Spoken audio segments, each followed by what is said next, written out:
question. I'll go ahead and before I post the video here, I think it's a powerful question because we're hearing the term defund the police all over our country, and we're very quick to jump to what we consider to be an interpretation of a certain saying. So before I share the video, again, I'm asking because there was very little that I myself knew about this this stance, this movement, this effort. So I'm gonna. Does everybody see the office desk with a phone and a computer screen? Yes. Okay. You have reached the 911 police emergency line. Due to defunding of the police department, we're sorry, but no one is here to take your call. If you're calling to report a We can't hear it though, it's real low. Let me bring the volume up.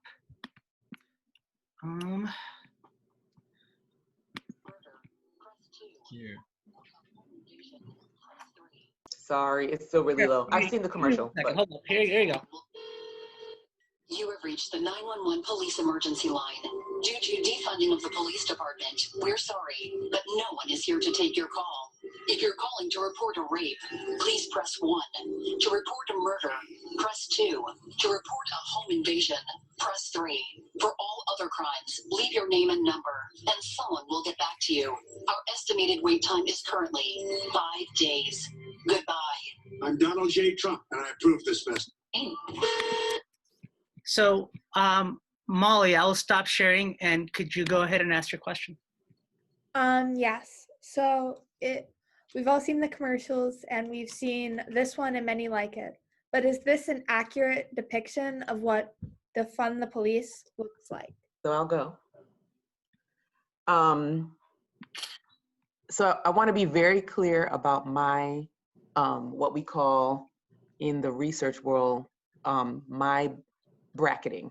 I want to triangulate my, all these words, but I want to bracket myself right now. I want to make sure you guys know where I stand. I want to present where I'm coming from to you. As a Black woman in America, being one of the groups that are very heavily targeted by police, second only to Black and brown men, defunding the police is a very important platform to me.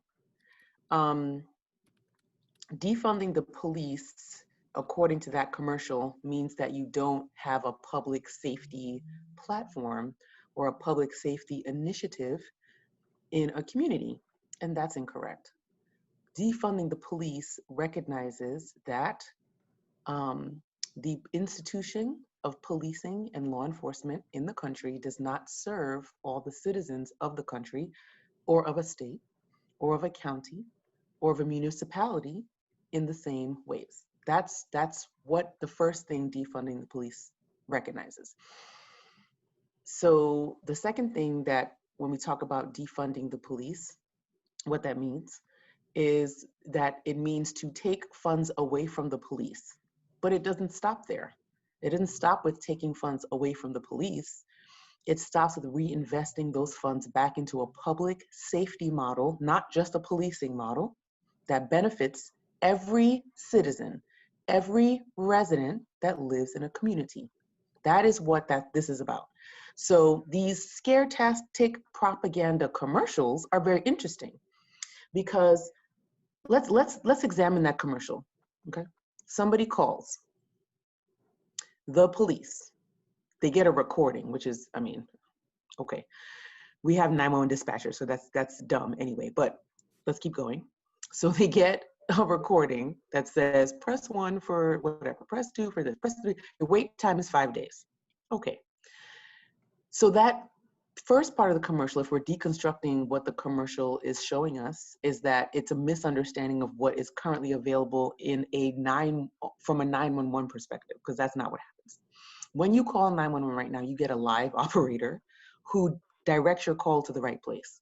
They can send ambulances, they can send police, I've called 911 and gotten PennDOT sent to my location, right? So we're not asking, me in particular, as a Black woman who knows that, even with my education, even with my experience, I am still at a higher risk of being killed by police and not having any kind of due process for my killing, right? Like if I die today, my killers could go without any accountability, right? Or some kind of surface accountability that doesn't actually address the issue that was presented in my killing. If that were to happen to me, I mean, that's very scary. How do you move through life understanding that, and then also trying to do work in the community? It's very interesting. So anyway, defunding the police, right?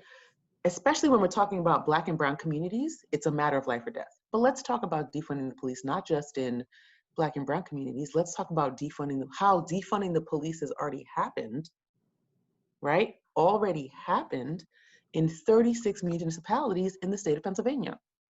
But interestingly enough, those municipalities have been not a majority Black and brown.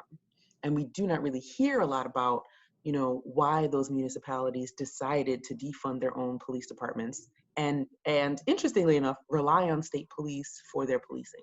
That's a whole nother conversation. But all that to say, defunding the police, when we talk about defunding the police in the context of life and death situations for Black and brown communities, it becomes a problem. Not when we're talking about it in the context of folks literally writing police and law enforcement out of their charters in non-Black and brown communities. So defunding the police is already happening in certain communities. And I think my evolving thought around defund the police is let communities choose. If we know that there are communities that are not benefiting from their police, let them choose. Let them choose to reallocate their tax dollars, right? Their own resource. This is a resource because, as we all know, citizens are at the top of the organizational chart in every community. They're not at the bottom. So if they choose to reallocate the funds that are going towards the police into a public safety model that works better for that community, I don't see why that's a problem. Thank you, Dr. Campbell. I'll jump in. Thank you. The ability to answer this question with defunding the police, obviously you've seen the news and the different stories, whether it's Minneapolis and shifting of dollars, whether it's New York City and taking $1 billion away from law enforcement. And as was just mentioned, certainly here in Pennsylvania, we do have the situation where in many cases, rural communities, but not all, we have a county out west with 40,000 people in it that have a population made up of many different backgrounds that is PSP protected. And so I guess I could absolutely agree that we already have our communities making the choice as to what they want to do. And some have decided to go to Pennsylvania State Police only and not have a municipal police. The point that also comes along with that is you have to understand what you're also getting from that. And people that are in those rural areas, in many cases, when they do call the police, it is not a quick response time. It is, in some cases, it takes, an hour to get there for people to respond from PSP because of where the troopers are. And if that's what they want, that's perfectly fine. And that's why those rural areas have decided to go to the state police as their law enforcement. But you will see that our local areas everywhere across the state in reality has the choice to do that. And those that have maintained theirs, like Philadelphia, Pittsburgh, Harrisburg, Lower Allen, Upper Allen, Mechanicsburg, and in our local area, they've opted for that smaller municipal police force because they want quicker response times. They want people to show up when they call within a few minutes, not an hour later. Monroe Township, which is very close to here, has PSP, and their response time is possibly an hour, if not more, depending on the timing. If there's other groups that can come in, if there's a huge emergency, certainly they have backup where the local municipalities around Monroe Township, if there's something, Upper Allen can run over there if necessary, if there is that emergency. So, at this point in time, I think communities do have that choice in order to do it. I will also say that defunding the police, you also have to take a look at the dollars. Where are the dollars going to? The dollars that are in most of the budgets, as with any budget that we have, whether it's in any public service or company or business, majority of that 70% possibly it is to pay for the salary and benefits of their employees. It goes to that, and the rest of it goes to services that are rendered. So if you cut a budget and take money and move it, shift it over, either you're going to lose police officers, the bodies themselves, the employees themselves, or you're going to lose services that the police department provides. The two pieces of legislation that just passed and was signed by the governor that dealt with changes within law enforcement, dealt with training, dealt with the fact that our police officers, and it was something that was supported bipartisanly, was not a political issue, it was very much just a people issue, was the issue of within MOPEC, which is our municipal training, to allow for training on different areas, of recognizing PTSD in our law enforcement officers, getting more training on ethnic backgrounds and what makes up someone's background if they are from a certain diverse background, and having a better understanding of that, and how do you de-escalate, and those types of trainings, which are all good and things that we need, but that also costs money to get those trainings. So in order for us to say we're going to take money away from a particular entity, we also just need to recognize what that actually the impact is and where those dollars, what those dollars would have paid for. If we want more training for our law enforcement to better be able to deal with situations, which again, like I said, we're signed into law just last week, that's great. And MOPEC will develop those courses and allow for that training to happen, but it does cost money in order for that training to happen. So we just need to find that balance. And I agree wholeheartedly with Dr. Campbell in the sense that we need to allow the local municipalities to decide what's best for it. And I think that's where a lot of our municipalities in Pennsylvania have decided that they prefer, Pennsylvania State Police to be their police law enforcement arm. And Mechanicsburg Borough or Lower Allen here with Captain Crone is the ability to say they want more local police to be able to respond quicker to certain things. So I just bring up the issue that we do have to balance it out, and absolutely it should be up to those that are being policed as to how their tax dollars are spent. And I do believe that those conversations need to be had and can be had in a positive way without it saying that all the law enforcement officers are bad people. Because as we well know, we have many that serve that do a very, very good job and do the job that they're supposed to do. When there's bad apples, absolutely, we should be taking those steps to eliminate them as we do with any profession. But I would just say we need a balance. If I may jump in here, so I'm just wondering, the bad apples, phrase is brought up a lot. So if there are a few bad apples, I'm wondering when we're going to start examining the whole tree. We need incredible structural change in this country. That commercial, just pertaining to the question that you brought up, Sergio, when I watch that commercial, it's like people who say all lives matter. I mean, it is just absolutely absurd. No one is saying that we want to target all police officers. No one's saying that all police officers are bad. What we're saying is that a lot of these police departments, whether they choose to be locally policed or state policed, were built on racism, oppression, the trading of Black and brown people, the targeting of Black and brown people, and we are nowhere near the place we need to be with many of these current police departments.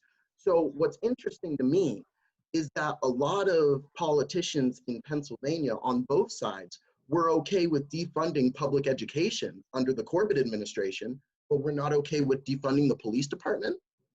A lot of our politicians are on both sides are okay with defunding the arts for our kids in schools, but we're not okay with taking money away from our police departments and putting that money towards services to better our communities, and also, as Rep. Delozier touched on, strengthening law enforcement relationships within our communities as well. So I think that, excuse my language, I think that commercial is crap. I think it's misinformation, and it's why a lot of our citizenry is misinformed as to what this movement is truly saying. And that's very dangerous. That's a very dangerous thing to put out. So I'm definitely, and she knows this, I'm with Dr. Campbell. I do believe that we need to defund the police. But at the same time, I believe that while we get to that place, there are a lot of situations that our police officers don't have to be responding to. And we can elevate social workers that can respond to situations that our police officers who are trained to go in with a force kill first mentality do not have to respond. This is something, I'm sorry, I'm not going to take too much of your time because I want other people, of course, to talk, but this is a fundamental misunderstanding of what a public safety model should encompass. The police should not be doing everything. We've been training the police for 2 generations on how to deal with people. More training and more training and more training doesn't seem to be the answer, because we've been training police officers for generations, and we still have police officers across the country, not to mention even in central Pennsylvania, even places like Hummelstown. Okay, so we're not talking about far away, even places like Harrisburg. We're not talking about, and it's not just happening to Black and brown people, even though that's my main concern, absolutely, it's happening to everybody. Mm-hmm. And so, you know, when you have this fundamental misunderstanding of what a public safety model should do and how we should not rely solely on the police to do everything. Listen, I have a house in Lower Allen Township, I have a house in Harrisburg, both places. And when I'm a resident of Harrisburg now, but when I was in Lower Allen Township, the way that the police responded to the community members is extremely different than how the police respond to community members in Harrisburg. And that's something to be said about how we understand public safety in different municipalities. That's why I'm starting to evolve my understanding around the fact that municipalities should choose. Because if your police force isn't serving you as a taxpayer, why do we have it? Number one. Number two, let's reimagine, and this is a word that somebody said I should use instead of defund, but I really do mean defund. But let's understand that a public safety model does not have to rely solely on the backs of police to do everything. However, right, we also want folks to understand, because my position is not popular. When you talk to people in places that are heavily policed and over-policed and incorrectly policed, they're like, oh, well, we need the police. So I'm not saying that my position is popular. I'm saying that there's a fundamental misunderstanding of what public safety should look like.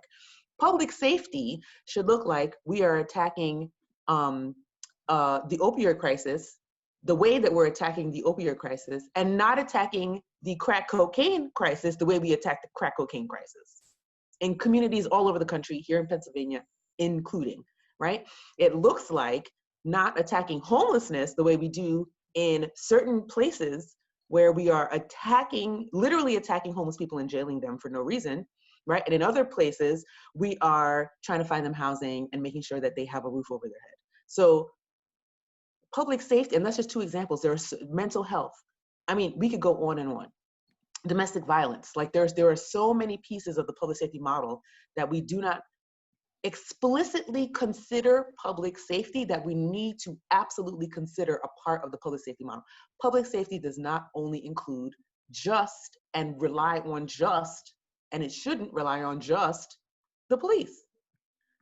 Thank you, Dr. Campbell. But Sergio, I'll jump in there and just say, as to the fact of, you're right, it does require different entities and everything else. And I agree with that 100%, that there are social workers that can do the job that dealing with victims. I have worked and been in hospitals with victims and accompaniments on rape crisis and domestic violence.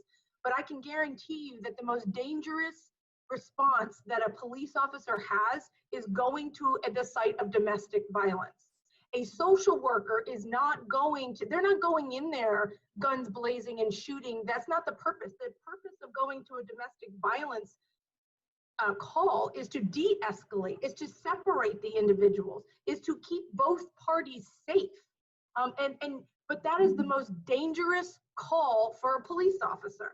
That's the ones where they get shot through the door with no one answering the door. Those are the ones that you hear about that are very, very dangerous.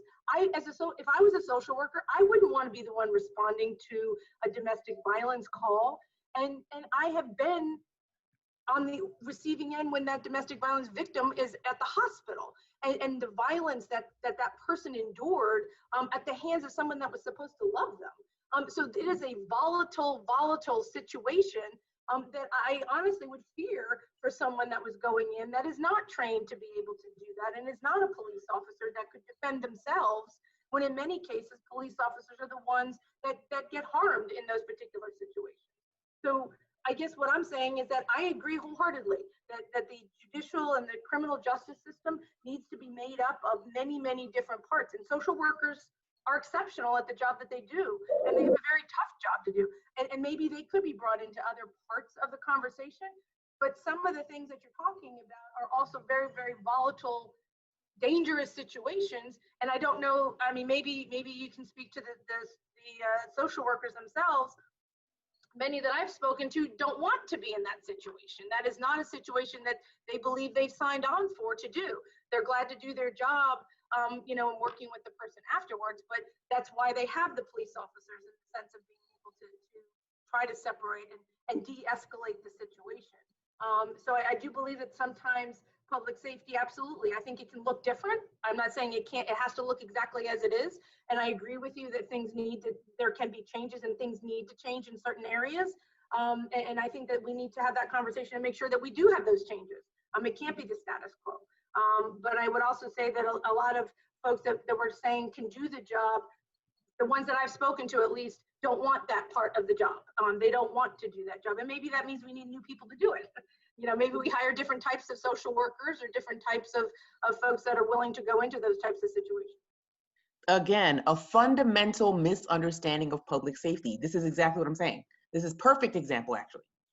Because we're not talking about a social worker going into a violent situation. We're talking about creating a public safety model that attacks these issues before it gets to the fifth call and somebody has to go to the house, and now we're in a dangerous situation. So it's again, and it's not just, it's now Rep. Delozier, we're on the call together, but this is not just you and me. There is a national, right, conversation where there's a public just kind of non-understanding of what public safety can look like. And there are several models that have, sussed this out and teased this out, where who is sending social workers in to be shot? That's not happening.